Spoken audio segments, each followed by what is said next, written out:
Welcome, fellow historian detectives and alien enthusiasts. Today we're diving into the mysterious world of the Nazca Lines, giant ground noodles that are so big you can't see them properly unless you have a plane license or a superpower.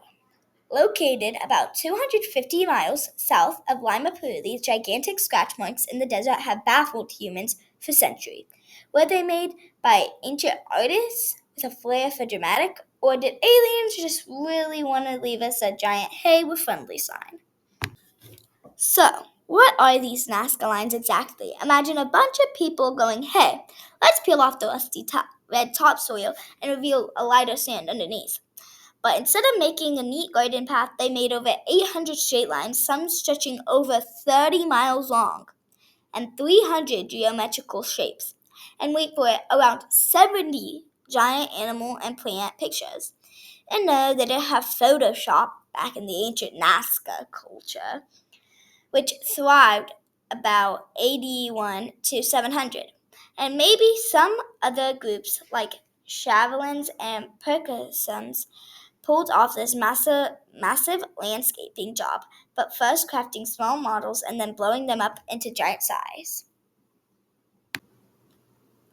Notable characters include a spider, a hummingbird, a monkey, a llama, and a humanoid called the astronaut. So, what was the point of these colossal line drawings? Some folks say that it was all about astronomy. Like, Nazca lines were basically ancient stargazers trying to create the world's first cosmic map.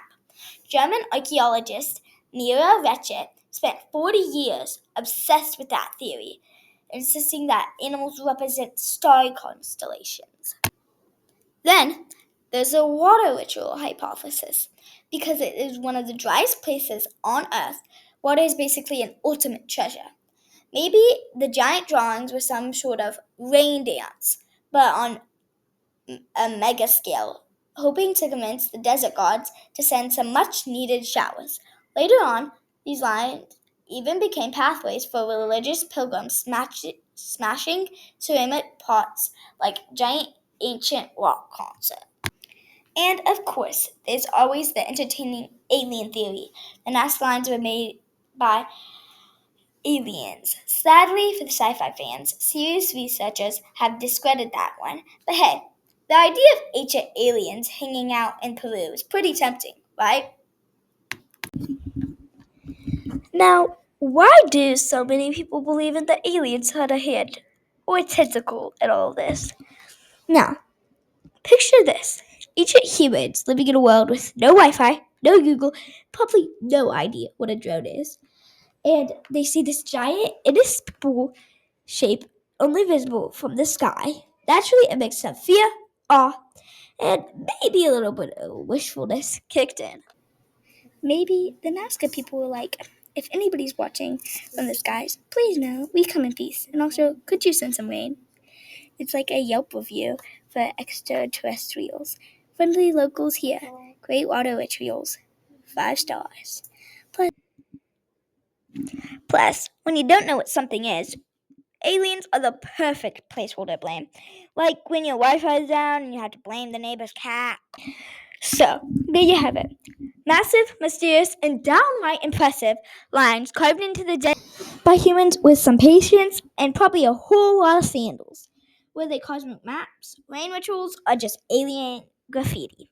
The truth might be a little bit of all that, wrapped in some ancient mystery with a sprinkle of human creativity and a little bit of hope.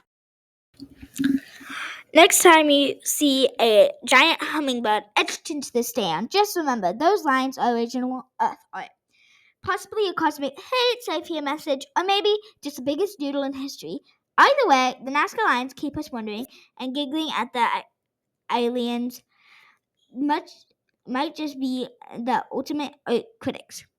Thank you for joining us at this groundbreaking investigation. See you next time. Hopefully, fewer aliens and more llamas.